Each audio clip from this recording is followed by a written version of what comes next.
Hey, hi! Welcome to Someone Else's Movie, the original podcast where an actor, writer, director, or nebulous industry figure gives a little love to a movie they didn't make. I'm Norm Wilner, senior film writer for Now Magazine, and this is the other thing I do. It's the show's 6th anniversary week, and I thought you deserved a bonus episode, so I'm bringing on BenDavid Grabinski, a writer, director, and producer whose credits include the screenplay for Skip Trace and the upcoming reboot of Are You Afraid of the Dark? His first feature, Happily, stars Joel McHale and Carrie Bichet as a long-married couple whose relationship runs into some profound existential challenges, and trust me, that's the understatement of the year. It co-stars a murderer's row of talented people like Natalie Z, John Daly, Natalie Morales, Shannon Woodward, Kirby Howell-Baptiste, Charlene Yee, Brecken Meyer, Stephen Root, and friend of the show, Paul Scheer. It's available on digital and on demand today, and it's really good. BenDavid picked Something Wild, Jonathan Demme's wonderful 1986 fusion of screwball comedy and electrifying neo-noir, starring Jeff Daniels as an uptight New York finance guy kidnapped for a weekend by Melanie Griffith's freewheeling Lulu. She introduces him to petty theft, handcuff sex, and eventually her entire past, which includes her volatile ex named Ray, played by Ray Liotta. With an unpredictable script by Emax Fry and an eccentric soundtrack featuring avant-garde artists like David Byrne, John Cale, and Laurie Anderson, the movie occupies a singular space in the American indie boom of the 80s. It's like a lot of them, and it's not like any of them. This is Someone Else's Movie. I remember very vividly, I didn't have any kind of cable growing up, and my parents didn't let me watch R-rated movies. And when I would go to my grandparents' house, every once in a while I would watch a movie on a movie channel if, like, no one was home. Right. The first one I ever saw, I think, was I watched Predator, then Police Academy, which I think was the first time I saw nudity in a movie, and that was a weird experience.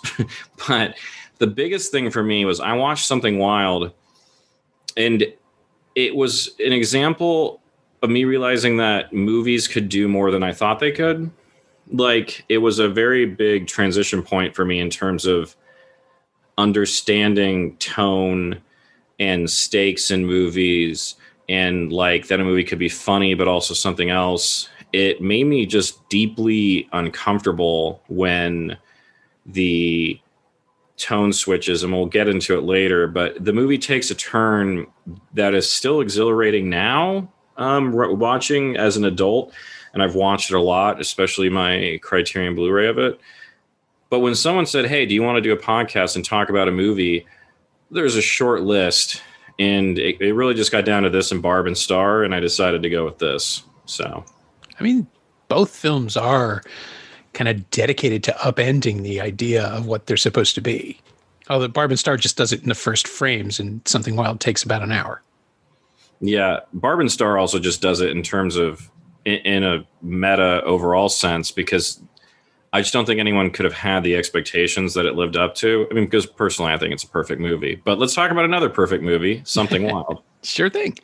I saw it in 1986 in a theater, and it was, I'm pretty sure it was the first Demme film I'd seen in a movie theater. And I think in a way that was perfect, because even more so than Stop Making Sense, it's the film where his control becomes perfect.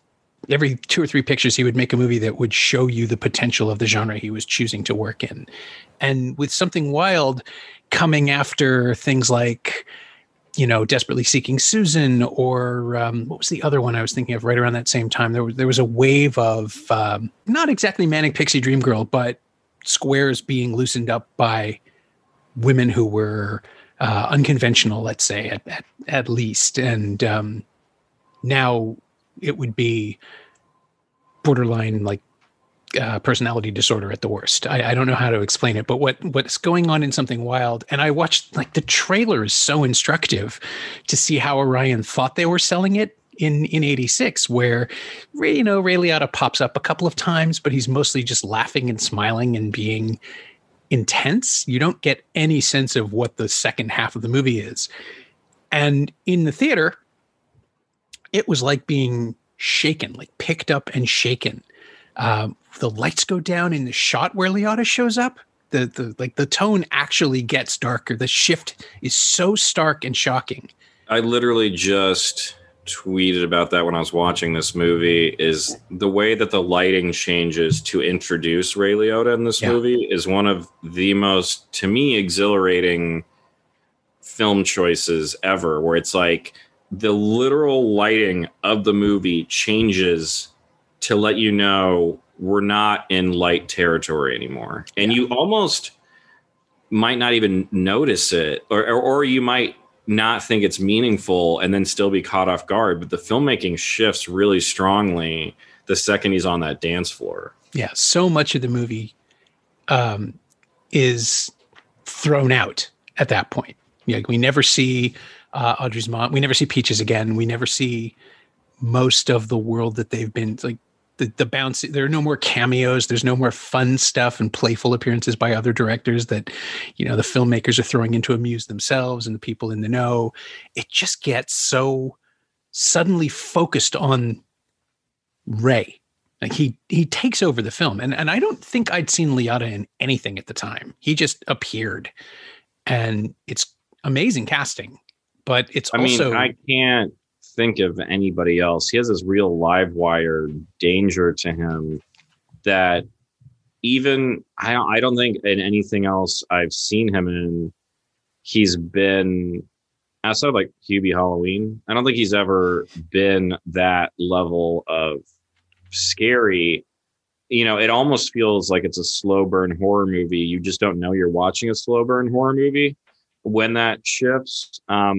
And they get back to levity later and stuff. But yeah, that's just there's so much to say about the movie, but that is the entrance of Ray Liotta to me is the most significant factor of that movie. Especially because it's following the most joyful moment of the whole movie, which is the dance scene, which is incredible. Yeah. And that is like pure cinema. It's joyful. It's so human. And then boom, the movie just punches you in the face. Yeah. The thing that struck me this time through is how much of a screwball comedy structure it's mimicking. I mean, it's conscious, obviously. It was always supposed to do that. It's the bringing up baby thing. It's the Manic Pixie thing was just the 80s, 90s innovation. It had been around for decades beforehand, but the structure of it is so much about, this uptight guy who's taken over by like his tiny indiscretion. It just gets him to the radar of this incredible liberated sexual woman who takes him on an adventure, but it's never fun, right? Like it's charming and interesting as a filmmaking exercise. As a movie, it bounces along, but Daniels is always terrified. People are genuinely threatened with violence. We know early on, even before we're supposed to, I think, in the script, but the fact that we can hear the dial tone kicking in when he's supposed to be talking to his wife. We know Charlie's not being 100% honest with Lulu either. And it's like, it's Demme just constantly calling attention to all the things that have to work in a screwball comedy and just taking them away one by one, like he's pulling out straws in the Jenga or whatever. No, I'm mixing metaphors on board games, but you know what I mean? Like it's just this constant denial to the audience of the thing that we think we want from a screwball comedy. And then when the violence comes, it has real consequences. Like every moral transgression is punished on some level. Well, it's like everything besides the drunk driving is kind of fun until it goes wrong. Mm-hmm. But the issue is it's hard for you to remember on repeat viewings what your feeling was on your first viewing, because you bring with it on later viewings the knowledge of what's to come. Right. Whereas it could feel like she's just a wild card personality that's keeping you off kilter. But it's really interesting because they're both fucked up people. Like he's in denial about who he is and hasn't really mourned the loss of like his family life and what he thought his future would be. And she's broken and doesn't want a relationship and is like trying to take advantage of the fact that he's married and thinks he's not going to be interested. Like there's layers to their characters in terms of what they want, what the lies they're telling themselves, and all these things. It just feels very fleshed out, with a lot of it being like subtext. It's just like someone recognizing that this guy wants to do these things, but it's like, but why does he want to steal shit? Why does he want to do this stuff? It's because he's in pain, you know? Right. And the fact that you can juggle all those different thoughts next to what otherwise would have been just this kind of lark of a comedy. Like I could see another director saying, we need to change the last 30 pages of this script and we need to do this. And it could have become that, but there's something, all Jonathan Demme's movies feel fearless. Almost every single one of them has an element that would have scared someone else away, you know? Yeah. Like even comedies or even movies that are like everything he's done, almost everything he's done has like some sort of idiosyncratic, risky kind of thing to it. But he always nails it. Yeah. The confidence that a movie like this must take, not just to make it, but to get it made, to pitch it. Because at the time, people weren't looking for this sort of thing. No one was interested in genre bending anything in 1986. I mean, this was the Reagan Revolution. Charlie was clearly supposed to be a regular hero. There's a version of this film where he simply gets Lulu back and wins without any of the danger to himself. Like he's a Michael J. Fox character who shows up in something and wins easily. But the fact that you know his nose gets broken early on and then the makeup just keeps tracking, it's an ugly, unpleasant situation. He fears for his life more than once. He doesn't know what he's doing. He's like, Jeff Daniels can play the comedy of running around in the Virginia's for Lovers t-shirt and the shorts, but there's still danger because we've just watched a man pull his ex-wife or his estranged wife through a bathroom window because she was trying to escape from him because he's a violent maniac. And it never lets you forget that. Like Ray is genuinely dangerous even when he's not doing anything. Like he's a constant state of threat. I'm really curious if on the page, maybe some of the people who made it weren't reading that stuff as dark as it was, or maybe weren't expecting that execution. But that's the thing. It's like, Demme doesn't show the audience and Stop Making Sense, which is my second favorite movie of all time. And like that is a crazy fucking concept, but it's brilliant because when you watch Stop Making Sense and then you finally see the audience in the last number, it has this like crescendo effect. Yeah. He's just that guy. If you had to write down like every good choice he made making a movie, you'd write like 4 books, like from casting to music. Like, I mean, the music in this movie is still so great and so like eclectic. And it just shows like such an interest in like, just like music from other countries or like from like cultural stuff that hadn't gone super mainstream yet. Mm-hmm. Well, I mean, I'm trying to remember if David Byrne's Ray Momo had come out by then, if his Luaka Bop had started as a record label, because I was really into Talking Heads in the 80s, and Something Wild might have been like the second or third soundtrack I ever bought on CD, because they were that fresh, and I just wanted that Wild Thing. I wanted both of those Wild Thing covers, the Byrne and Celia Cruz one from the beginning and the Sister Carol version at the end, because man, that bit at the end when they go out on such a high, right? Singing, it's God. You can like feel like Demme's love and appreciation for stuff in the movies. Like you can that just feels like someone's like, isn't this the best? There's something just about the vibe of that where it's someone being like, this is the best way to end a movie. Like, why don't all movies end this way? Yeah. Every movie should end with people dancing or singing regardless of what happened before the ending. Yeah. I mean, it absolutely, given how weird and ambiguous that ending should be, that they're going off together into an unknown future, finally seeing each other for who they are, but almost certainly doomed.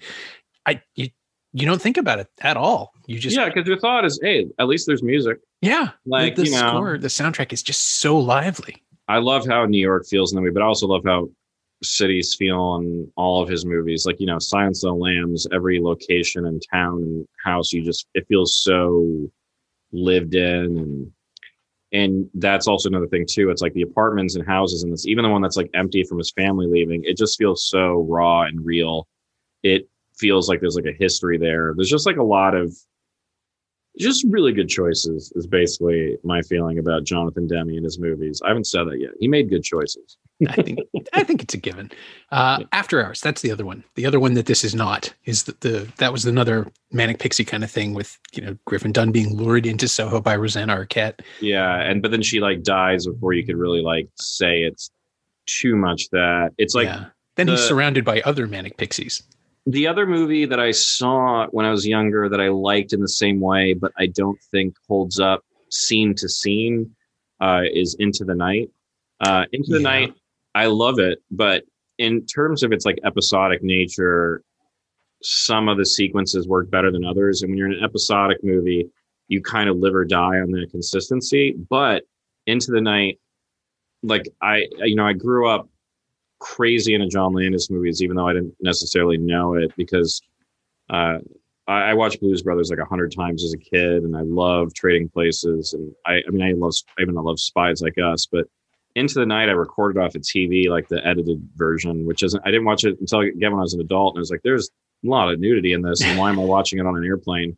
Because I had it on my laptop, and I remember very vividly being like, "Oh, oops." But Into the Night though does have this incredible thing where like the opening section of the movie really captures the Insomniac point of view that Jeff Goldblum has, where the editing and the rhythm of it really makes you feel like you're up at 4 a.m. and cannot go to sleep, and everything feels a little delirious. But After Hours and Something Wild to me are both like top tier. Like, but Something Wild is something that's more because of the shift in it. Like After Hours from frame one has the danger and the dark humor and the other stuff, but Something Wild, as we've discussed ad nauseum, it makes choices and big shifts all at once after you've gotten really settled in. It's just like if you're on a plane and 2/3 through the flight, you find out that the pilot's hammered. Like there's just something. Yeah. It's just like you're like, I feel safe. Now I don't. I don't. Yeah. You really feel like everyone could die. Yeah. Well, the movies that destabilize while still feeling like they're in control, I think, are the most insidious in the way they affect an audience. Because I remember the tone of the film just rolling through the crowd that I was with. It was like an opening weekend screening at a shoebox theater in Toronto called the Canada Square. This whole room was like, oh, what's going to happen next? What's going to happen next? Oh. And you could feel everyone clench up. And it was just this incredible sensation. Sorry, I've been trying to remember not to completely write off Daniels and Griffith and what they do for both the comedy and the drama of it, because they have to build those characters up as believable even when they're doing preposterous things. Like Daniels has this, they both underplayed beautifully, and subsequent work from Melanie Griffith, I think, suggests that she is best when she's being underestimated by the audience as well as the in-universe characters, where you think, oh, I don't, like, shouldn't she be bigger? And then the more I realized, like, her kind of calm, quiet line readings are way more interesting in the second half, because we understand why she's keeping so much of herself lowered and quiet and measured. Well, if their performances weren't fine-tuned in that section, the threat and the reality that seeps in wouldn't work. Mm-hmm. You don't realize how much you're watching kind of these raw performances that are not, the scenes aren't built like to lead to a punchline where like Jeff Daniels is like really like reaching for the back row. It has a very like character study vibe. Just there's like heightened things happening because he's with someone who's this reckless and he's being reckless, but it feels just natural in a way. Like they feel very like these are people that exist. And these are the type of characters that could really feel the opposite. And it's part casting and just part, everyone involved understanding what they were trying to make. But yeah, the two of them are just really interesting. And I also just love how she's kind of using him to show her parents that she's normal, mm-hmm. and he's using her to feel like he's not normal. And like the fact that those two things can coexist at the same time, it could be really messy, but instead it's just, there's a lot of layers to things. and it's endlessly rewatchable. I mean, it's crazily rewatchable. I've lost track of how many times I've seen it. It's been a while. I don't think I've seen it since the Blu-ray first came out, the Criterion edition. But we got to revisit it last night, or I got to revisit it last night. My wife, Kate, has never seen it. And it was just really fascinating, just sort of glancing over every few minutes and just watching her try to figure out what to do with it, because it's slippery as hell. And part of that too is listening to it through this time, like that, most of the dialogue seems to have been recorded live. It doesn't sound like it's been looped. It's got that kind of low budget 80s road movie feel to it, where they're just catching what they can. A lot of the scenes in the car are overwhelmed by Lulu's radio, and it feels wrong in a lot of ways. Like, it's just not as slick as a movie like this is supposed to be, which I think is another way of setting us up for the twist and just showing us that, here's a scene where the straight-laced guy gets liberated because he's forced to wear a new suit and it looks good on him and he's getting a little more confident, and that sets up the dancing scene. But it also has this sort of threadbare feel to it. The fact that they go to a thrift shop instead of someplace fancy, and that there's no scam involved, that it's just Lulu honestly trying to help him briefly. And I also realize I'm still calling her Lulu instead of Audrey, which I think, that's the name she prefers in this circumstance. Well, look, I mean, if we could get her here now to tell us what we should do, otherwise, I think it's a safe mistake. Yeah. Well, but I think it's also her way of disconnecting herself from her marriage to Ray, right? Like, she's a completely different person for Charlie. Yeah. It's all, there's just so much interesting writing stuff going on there. And then also just, again, the filmmaking and the locations and the sound and the music all feels very like tactile. It doesn't feel like there's any sound stages in the movie. Even though, there could be, even though I've made stuff and been on tons of sets, and I can tell the difference between a back lot in a street and whatever. There may be some stealthy sets in this movie, but it mostly seems like a location movie. It mostly seems like real apartments, real restaurants. I don't know where the reunion dance was. Maybe that's a stage, maybe it's not. But if they're all locations, they're all picked really well. Also, like the hotel too, where you can like see in from far away, so like you can see him in there when he's like using the employee and then coming through the door. It has a very like voyeuristic kind of vibe to it, but it all does feel like this is a real world where the quirk, like if you had made the movie kind of like twee, which I don't even know if I actually know what twee means, but if you'd leaned into the quirkiness and like shot it with a bunch of wide angle lenses and made it feel kind of false, the turn wouldn't work at all. It would just feel like, I mean, my style of filmmaking is less reality based than this one. But if I was making a movie like this, I'd have to adjust, because otherwise Ray would feel like a cartoon. And instead, Ray just feels like the devil. Yeah. He, I'm trying to figure out how to frame this. Liotta has this quality of glee, even when he's shown up, even when Charlie tricks him into, or doesn't even trick him. He uses the police in the diner to leave with Audrey. Ray admires him. Like, I'm finally starting to like you, things like that, where he's enjoying the chaos that he brings to other people. And I think like we never see him take a punch. We never see him go down. Charlie never gets the drop on him physically until the very end. And even then it's an accident, but he's just so confident and so present. Yeah. He's behaving as if he's safe doing this to these people, that he's indestructible because he doesn't give a shit. And that is a scary thing for a guy.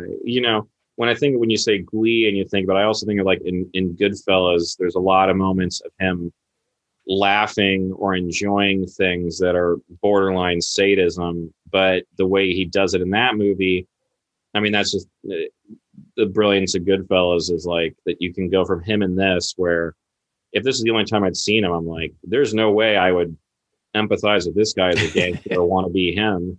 And you're like so quickly with him in Goodfellas, even though like they're terrible people. It's like just those two things, because they're back to back, right? Didn't he do Goodfellas like after 4 years between the two? Yeah, it's like they're pretty close. That feels like like the 1-2 punch of those two things. Like if you had never seen anything else you'd ever been and you just saw those two, you'd be like, that guy's one of like the biggest actors ever, right? Like it'd feel like that because being able to carry Goodfellas and then carrying the second half of this movie, you can't do that unless you got the goods. Oh yeah. He's great, and he has this. It's his eyes, it's the fact that he always looks like he's wearing eyeliner, even though he isn't. He just has this intensity and the contrast between his eyes and the rest of his face, where you just like. I keep wanting to look for this. I keep wanting to look at the smile. It's one of those things where I hate using the Joker as an example because it's been beaten to death, and I have seen the new Justice League, and that should stop. But I guess the other thing I wanted to ask before we segue into Happily is the challenge of not spoiling a film like this. And obviously, it's been 35 years. We can talk about whatever we want. It's in the Criterion Collection. It's taken very seriously, and rightly so. But it was, I remember at the time that people would ask me if they should go. And I was like, yeah, you should absolutely go. And they would say, like, how funny is it? Is it a real comedy? And I was like, well, and I realized this is maybe the first time I wanted to protect a movie. I didn't want to give anything away. I have this policy now as a reviewer. If it happens after the first 20 minutes, I really don't like to talk about it. The first reel should be set up and you can talk about premise and things like that. But I really don't like revealing twists. But then to talk about this, you wouldn't even be able to discuss Ray Liotta's character. And I found myself so ferociously protecting the film. I was in high school. It was a really like a watershed moment for me in my development of, fighting for pieces of art. And no one could understand it because it looked like this disposable little comedy. It's like, no, it's really good. I don't want to tell you anything about it. Just go see it. Just go see it. I mean, that's like literally my life right now, because how do you sell Happily without ruining where it's going? Because most of the enjoyment of the movie to me is contingent upon not knowing. Because I was going to say, it takes a lot of, every time you think it's going to zig, it's going to zag. And like, but you also don't even want people to know that, it's like, that's like the trickiest thing. It's like what I settled on for this is like, I think the trailer for Happily shows everything and also nothing. But what it does do is it doesn't hide the weirdness. And I think with something like this, it's like, you need to have an element of danger there, but not to necessarily the extent that's there, because it's like, you need, like, if people see a trailer that is so different from what they saw, it has to be like a masterpiece in a different direction. The only time in modern movies where I think an ad campaign still worked, even though it was dishonest, was Inglourious Bastards, because the movie is so fucking good, but every TV spot and every trailer was like exciting music of Jews killing Nazis. And it sort of felt like the whole movie was just going to be that. And they, they're not even really the central focus of the movie. How do you do a trailer for that movie that says this is about two completely different plot threads leading to someone trying to kill Hitler? You don't want to say that. And you also don't want to be like, half the movie's about this girl who loves movies and is hanging out with a Nazi but pretending to like him so she can have a screening of a movie. But the reality is that movie is so fucking good. People were like hooked from the opening scene, and no one's like, I thought the Bastards were going to be in more of this. And to be fair, if they said that, they're just, they have bad taste. But that's, marketing is a really tricky thing, especially because like I have a 2-stage thing of like the plot with mine, which is like, well, the plot is initially, it's about a married couple who realizes that all their friends resent them and hate them, and they were oblivious to it. But then it's another thing, and then a third thing. And by design, it's exactly what I wanted to make, but it doesn't fit into sort of a traditional, because like when you, like a trailer for a movie is like, here's the plot, everything from the 15-minute mark to the end is sort of the same journey. But in this case, it's not. And Something Wild is the same way, because the movie is like, oh, this guy who's a straight-laced person is going to hang out with this wild card personality, and they're going to get into some trouble, but actually real trouble, and he might die. That's like a whole shift of like explanation. But I think also just, and this might be too in the weeds, but I think as long as your materials don't hide that something you're doing has like craft and thought to it. Because like if you simplify something and make it seem like it's just a comedy or something is just this thing, then people are also going to be annoyed. I mean, my favorite audience being annoyed thing ever was being at Punch Drunk Love opening night, Ames, Iowa, and everyone in the theater walked out except me. And that because everyone was just like, there was no context for a non-Happy Madison Adam Sandler movie. Yeah.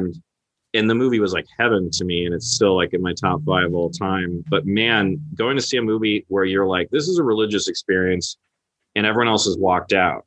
But if you go back and watch the trailers for Punch Drunk Love, they're like screaming, this is a weird art movie. But people, it was so coded as not because of Adam Sandler that they're just like, let's go see this. It just looks like a well-shot Adam Sandler movie. And it's just a totally different thing. Yeah. I mean, the best jokes aren't in the trailer for a change, right? You just trick yourself into thinking it's the thing you want to see. There's nothing better than seeing a movie that all the good jokes are in the movie and you know, like Barb and Star. This is the last time I'm bringing back Barb. No, it's fine. I honestly, the best joke in Barb and Star to me is the revelation of the villain's name, which is never spoken aloud.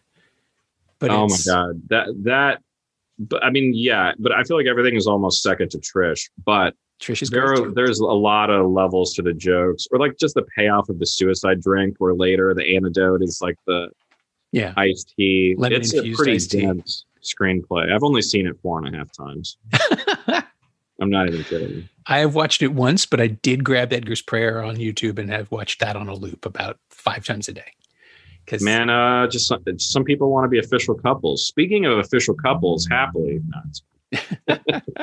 Well, I do want to talk about Happily a little bit because this is going to be out of sequence for listeners, but I did an episode with Bria Grant 2-3 weeks ago.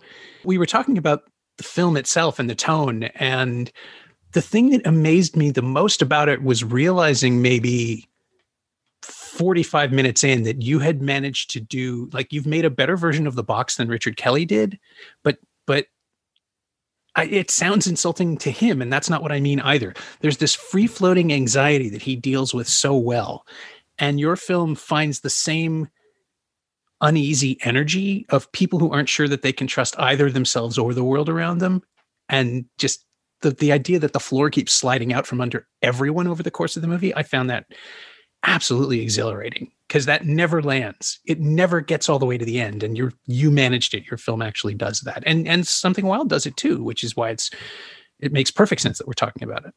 Well, I can't speak to the extent that it works or not. All I know is I love it and it's what I wanted to do. But my intention for Happily was that the structure doesn't necessarily come from the traditional like A, B, C, D, E thing. It's more like the structure comes from pulling the audience in and making them question where they're at as a viewer, where the characters are. And just when they feel like they have it handled, to do that again and to just keep sort of pulling with that type of thematic momentum or it's just like every time someone might start to settle and be like, I know what this is, I let them know that they don't. And then that never really stops until I think the post-credit sequence, really, because without saying too much, it's like this type of movie could end with everybody getting killed, or with, you know, a reveal pushing it into a different genre than it's in. There's a lot of different ways it could go. And I was really just trying to navigate that in terms of your just point of view as an audience.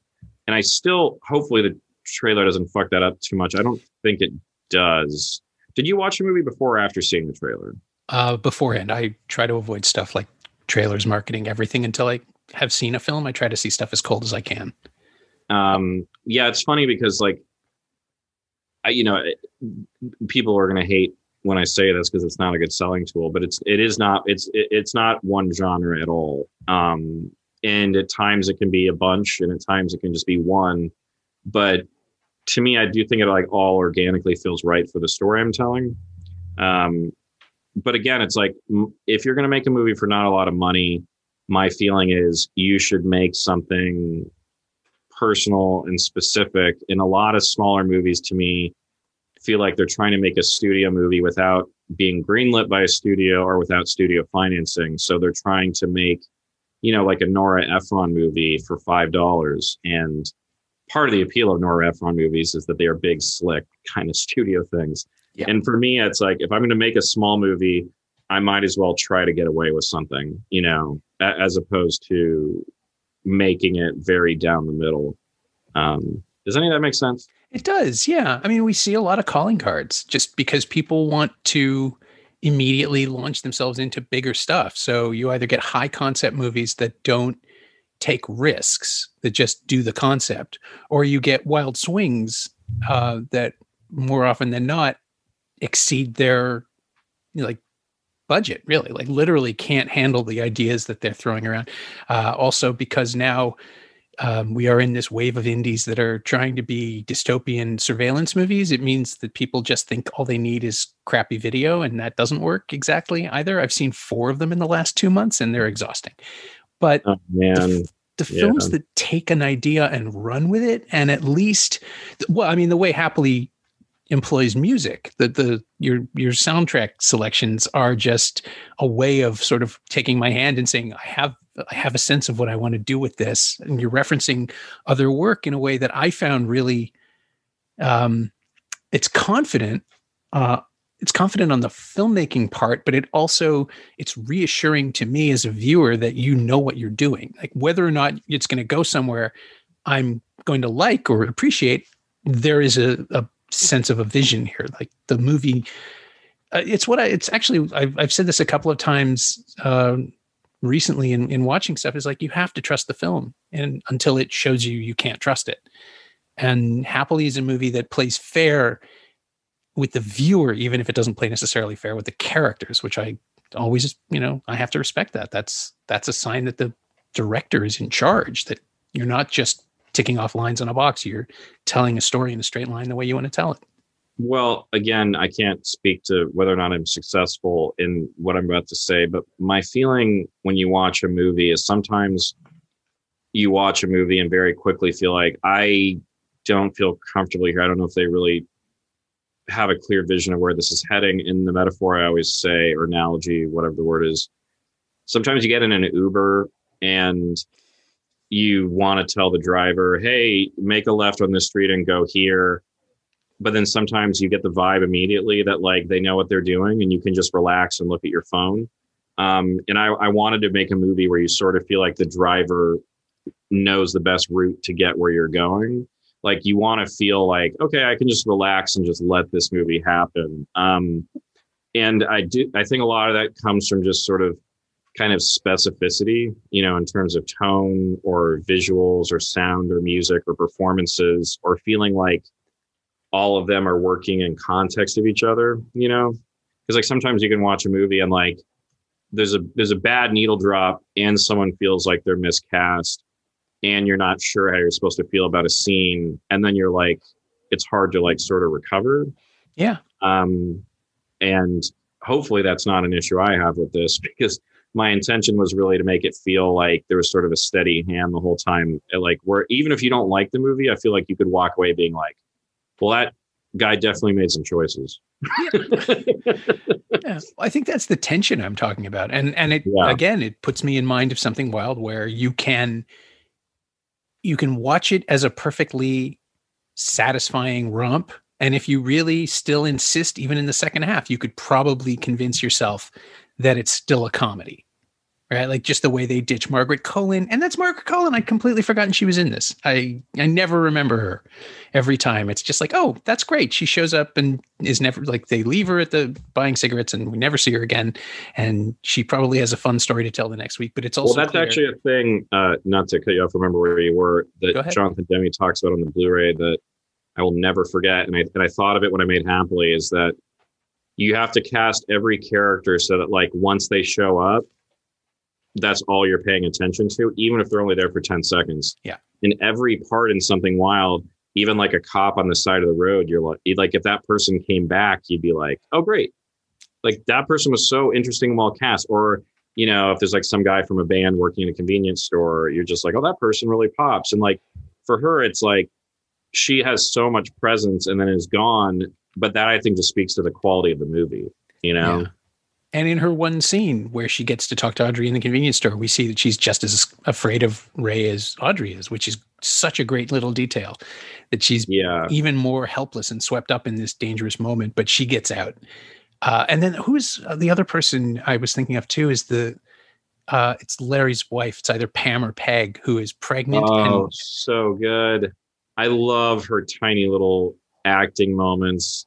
Just there's so much history between them. Yeah. And it's hilarious too, because Audrey or Lula or whatever, it's like, maybe that's a character I wouldn't have liked if I was following her in high school. All I know is I like who she is now. You know, it's like, there's so much, like, I love movies that leave something to you. It's like, there's stuff I want to say about the But Happy that I don't want to spoil, which is a bummer, because like, there's some intention stuff where like, I just don't want to say, because if I do, then you're going to kind of know where everything's going, even if I'm being vague. No, I understand. Yeah, you know, Demme is obviously a huge inspiration for me. I mean, this movie is a sum total of so many different influences and directors I like, but Something Wild is like one of those things that really changed my entire concept of like what movies can be, and definitely would lead to this, because I feel like if movies can be that bold and work, then we should usually aim for that. And it's easier said than done, especially when there's more cooks in the kitchen. I mean, like when I made this movie, I had no adult supervision. And it was like, I just got to make my own harebrained, insane movie. But then the more money you have and the more people around, the more people can be like, I don't know, do we really think he should be this dangerous? What if the audience doesn't like that? Or like, do we really want to use this song? What the audience hasn't seen Streets of Fire? You're like, well, that's not the point. Well, that's like, you know, my music choices, I think, work if you've never heard the songs before, but then if you've heard them before or know what they're from, there's just like added layers to the movie. There's just a lot of stuff like that. Like, it's not a coincidence that the love theme sounds like the Blade Runner theme. There's a lot of weird choices that the movie just has a ton of different kind of layers of stuff where, like, if for some reason you want to watch this movie more than once, I think it would be rewarding. You don't have to. Personally, I'd just be happy if everybody rented it one time, or everyone went to if there was a theater near them that was safe, they went to that. But it is a movie that I think will play different with you on repeat viewings or as time goes by. And it's also designed to feel different if you're like 22 and never had a serious relationship, or you're 40 and on your second marriage. I think the movie also is a product of like what you project onto it about your own feelings about stuff like that. Where like, I think, you know, two different people could sit next to each other in a theater, if such a thing still existed, and walk out and like it, but for completely different reasons, and argue about it. Like, that would be the dream. My thanks to BenDavid Grabinski, whose rather unquantifiable first feature, Happily, is available on VOD today. You're going to want to watch it. Thanks also to Nastasia Moreau. She knows what she did. You can find BenDavid on Twitter at BD Grabinski, all one word, and you can find Something Wild on Blu-ray and DVD from the Criterion Collection. It's also available to stream for free on Hoopla in the US and Canada. As always, you can find me on Twitter at Norm Wilner, and elsewhere on the internet at nowtoronto.com, where I'm hosting a bunch of podcasts these days and writing the weekly Now streaming letter, to which you can subscribe at nowtoronto.substack.com. New one comes out tomorrow. And you can find this podcast on Twitter at Semcast, SEMcast, and on the web at someoneelsesmovie.com. Our theme song is by The Last Year. If you like it or the show in general, please say so. Leave a review on Apple Podcasts or Google Podcasts or wherever you've been enjoying us, and check out the other shows on the Frequency Podcast Network while you're there. Stay inside, watch movies, wear a mask if you go out. I'll see you next time.